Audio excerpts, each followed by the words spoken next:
తన కోపమే తనకు శత్రువు అని చెప్పడానికి ఒక కథ చెప్తాను మీకు. పాము తన దారిలో వెళ్తూ ఉంటుంది.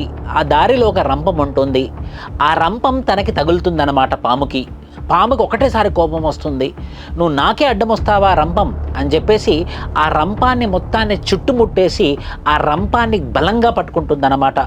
ఎంత బలంగా పట్టుకుంటుందనంటే ఆ రంపంలో ఉన్నటువంటి ఆ యొక్క షార్ప్నెస్ వల్ల తనకి నొప్పి లేసినా కూడా నా కోపమే ముఖ్యం, నా ఈగోనే ముఖ్యం, రంపంని ఎలాగైనా సరే నేను ఖచ్చితంగా దాన్ని మట్టి గడిపిస్తానని చెప్పేసి అలానే రంపంని గట్టిగా పట్టేసుకుంటుంది.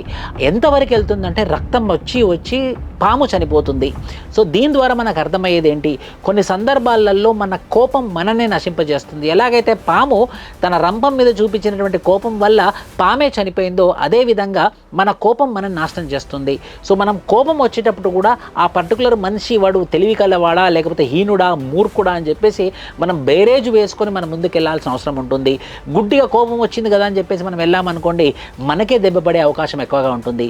సో మూర్ఖుల పట్ల కోపం చూపెట్టడము, పనికిరాని వాళ్ళ పట్ల మనం కోపం చూపెట్టడము మనకే ఒక వైఫల్యం లాగా వస్తుంది. కాబట్టి కోపం ఉండడం కొన్ని సందర్భాలలో ఎంత ముఖ్యమో కోపం లేకపోవడం కూడా కొన్ని సందర్భాలలో చాలా ముఖ్యమని ఈ కథ మనకు చెప్తుంది.